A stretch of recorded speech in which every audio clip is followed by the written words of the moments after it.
অনন্ত মহারাজের বাড়িতে আমি একটা কথা বলি, সেটা হচ্ছে এই যে ভয়ঙ্কর ট্রেন দুর্ঘটনা, কাঞ্চনজঙ্ঘা এক্সপ্রেস একই লাইনে, তার উপর এসে পড়লো মালগাড়ি।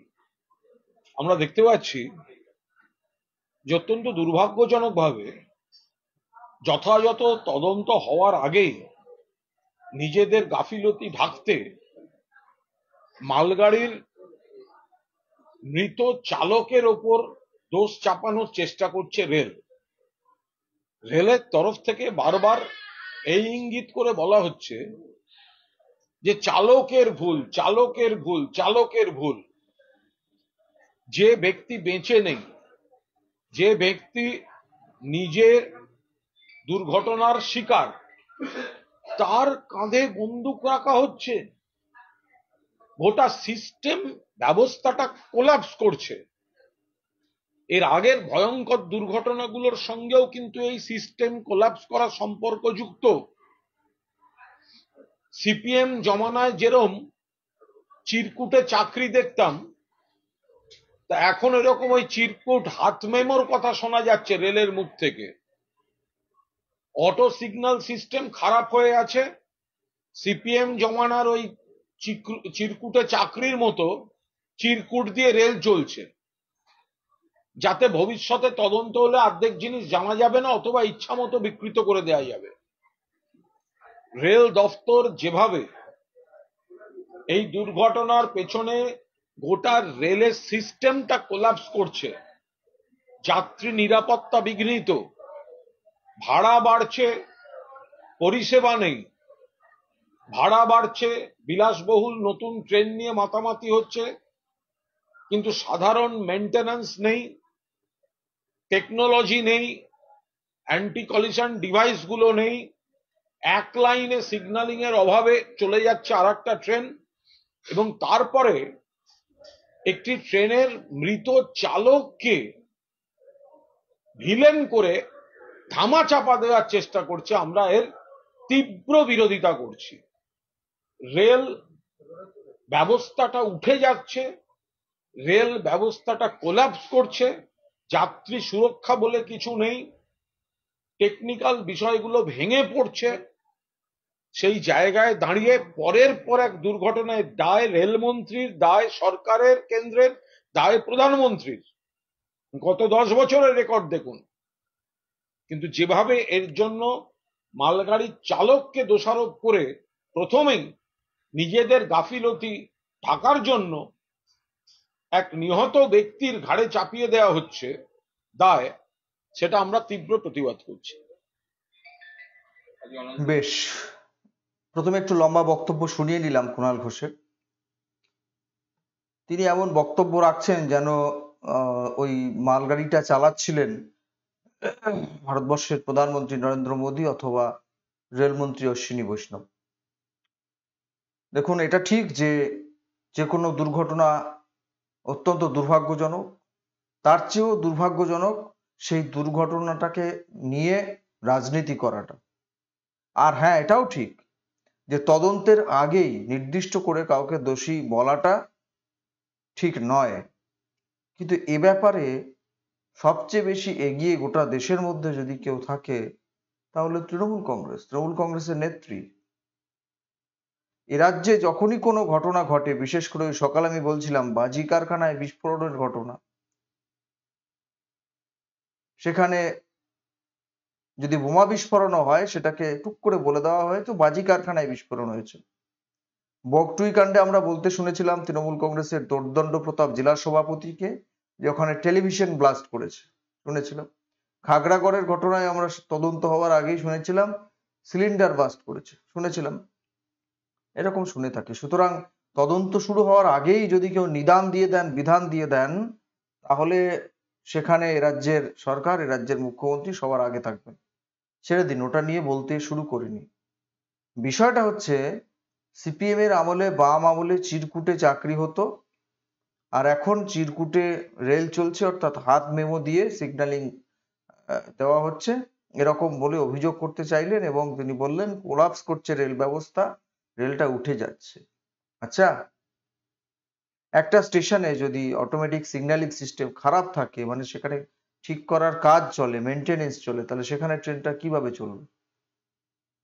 সেইটুকু এলাকায় রেলটা তাহলে কিভাবে চলবে? আর হাত মেমো দিয়ে, চিরকুট তো নয় ওদের, মেমো মেমো সিস্টেম, চিরকুট বলে ওটাকে তো লঘু করার চেষ্টা করছে।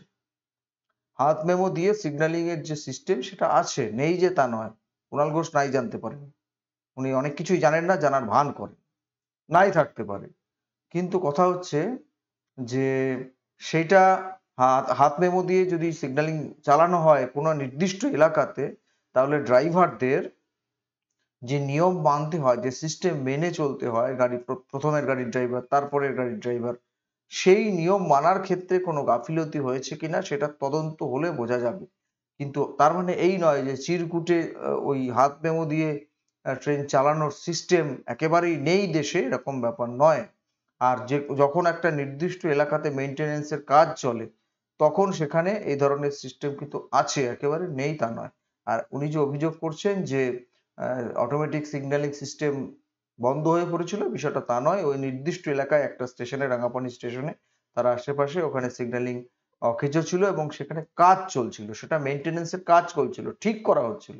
তা কি করবে সেই ওইটুকু এলাকাতে? নির্দিষ্ট করে যে সিস্টেমে হওয়ার কথা সেই সিস্টেমেই হয়তো হয়েছে, কিন্তু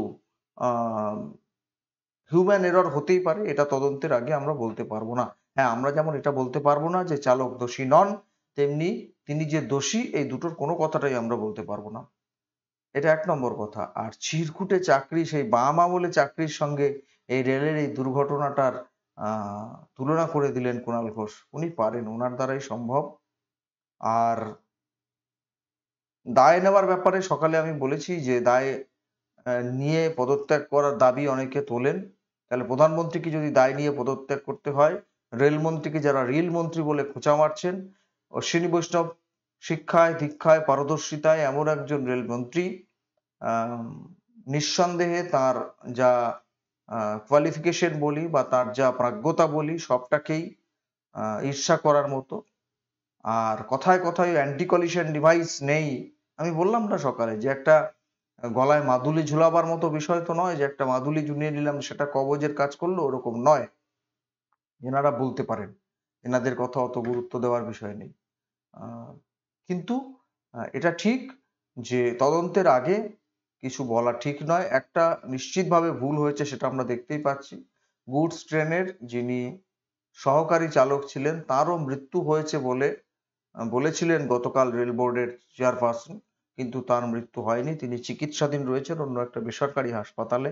এই মিসকমিউনিকেশন গুলো হওয়া উচিত নয়, কারণ চালকের মৃত্যু হয়েছে। সহকারী চালক যদি জীবিত থাকেন, তিনি আছেন এখনো জীবিত, তিনি কথা বলার মতো অবস্থায় এলে তার বয়ান নেওয়া হবে এবং তদন্তের জায়গায় দাঁড়িয়ে এটা অত্যন্ত গুরুত্বপূর্ণ একটা সহায়ক হবে। সেই জায়গায় দাঁড়িয়ে এই ডিফিকাল্টিস করা উচিত হয়নি।